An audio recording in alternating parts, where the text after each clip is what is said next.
Talk of therapy is certainly very common nowadays. It is commonly construed as a positive thing that can genuinely improve us. Before I went to therapy, I had little to no self awareness. I was not aware of how my childhood influenced me today. I was not aware of the true motivations of my decisions, of my actions, of my lifestyle. I was not aware of how the family dynamics that I had again impacted me as I am today. Many would say therapy has helped me tremendously, and yet, as with all things that can sometimes work for our benefit, there are also drawbacks. And we say that therapy, or more broadly construed, self-examination, can be actually tremendously problematic and can really ruin us if we are not careful with it. Let's try to explore why and how that might be. First of all, it ought be asked, what is the ideal concerning our psychology? For that, a story might be helpful.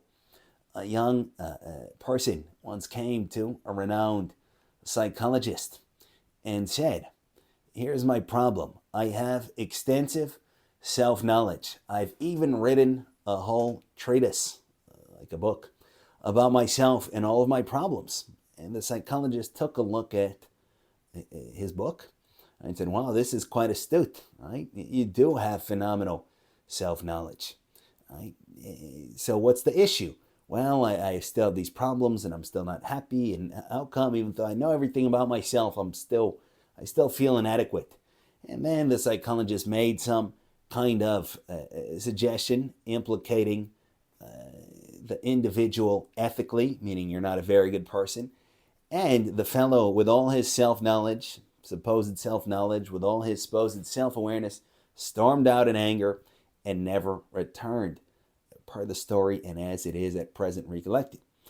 What does that suggest to us? It suggests to us that the ideal, the psychological, should we say, developmental ideal, is not per se profound, extensive self-knowledge. It is something like self-forgetfulness, born out of love for something higher than oneself. Meaning, I can, as presumably the young person in this story, have extensive self-knowledge. I can be extremely familiar with all of my neuroses and all of my pathologies, this, that, and the other. And yet I can still be, for lack of a better term, a narcissist. I can still be set on self. And consequently, all of my psychological insight simply serves to aggrandize and solidify and make permanent my self-centeredness. Whereas again, the ideal for human health, inwardly at least, would be that self-forgetfulness. I'm not really concerned about myself, but not because I'm ignoring myself or because I'm running away from myself or because I'm too scared to look at myself, but because I love something above me and myself is healthy enough to allow me to forget about it. And that actually would be where something like therapy could be useful. That is, if I have some, shall we say, noble desire, if I have some willingness to get myself off my hands, then therapy can be helpful in that endeavor.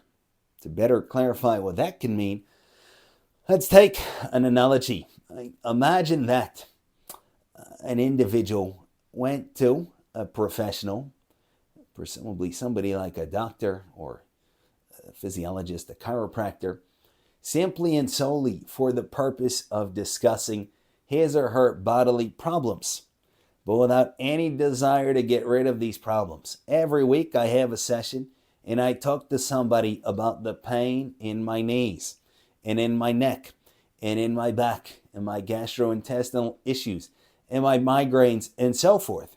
But again, I have zero desire to fix any of it. Would this be desirable? Would this be productive? Framed as such, the answer suggested seems to be an evident no.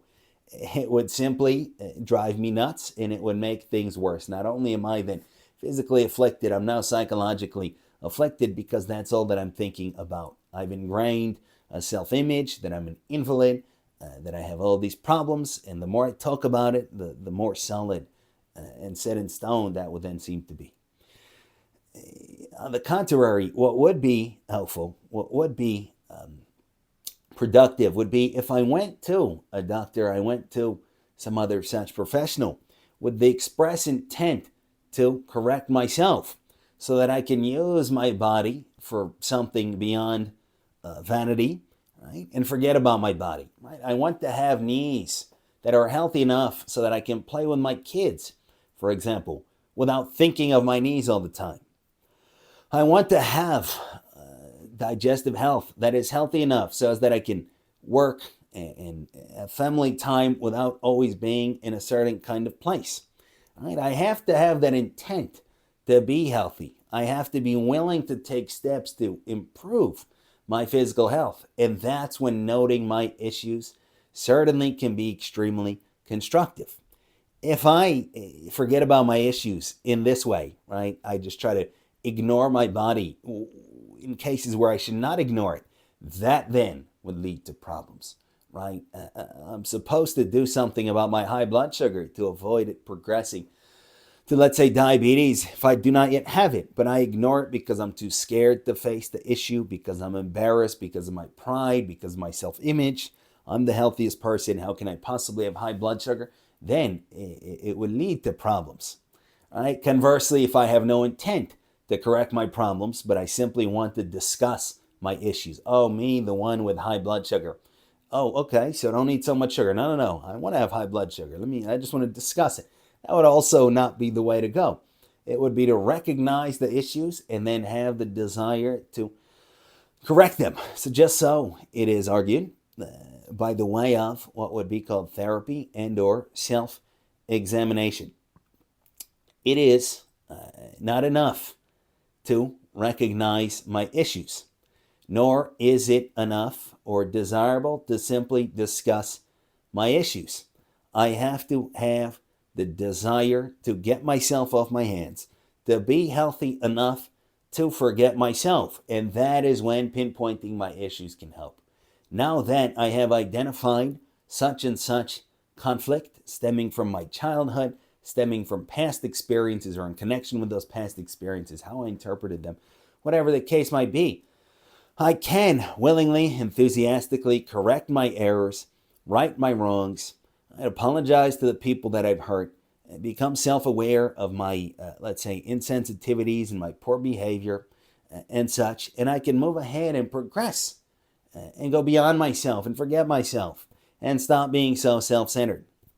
Now, of course, that's the whole issue, because the desire to become less self-centered is the ethical imperative itself. That's what human life is all about. And if I have no such desire, therapy in itself or self-examination in itself will not produce it, as was suggested in the aforementioned story, right, of the young man that knew all about himself but had no desire to reduce his narcissism. So that there is simply kind of an ethical dilemma. Either I do or I do not want to get myself off my hands.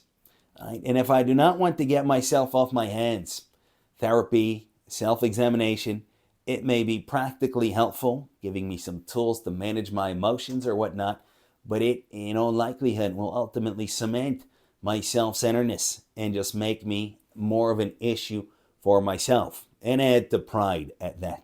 Now I'm a self-aware, self-centered person. Right? Now I'm somebody that has greater psychological insight than the ignorant masses. They don't even know how their inner child and their Oedipal complex or whatnot, their past trauma has impacted them. And I do. So I'm superior, not to mention self-centered. So that just made me worse. Better don't even bother with it. Just focus on something else. However, if I can elicit some desire for self-forgetfulness, if I can love, say, reality above myself and not, love the political party or love the cult or love the, interest group or whatever, if I can truly get myself off my hands and focus a little bit beyond myself, then self-examination and therapy can be extremely helpful. So that then would be the first thing to address. I need to honestly take a look at the state of what could be called my will. Am I truly willing and interested in getting myself off my hands, meaning not being self-centered, not being set and adamant on self, or not? Make that the first order of business, and from there, whether or not self-examination, therapy, and such will be helpful should then be more evident. Thank you for listening.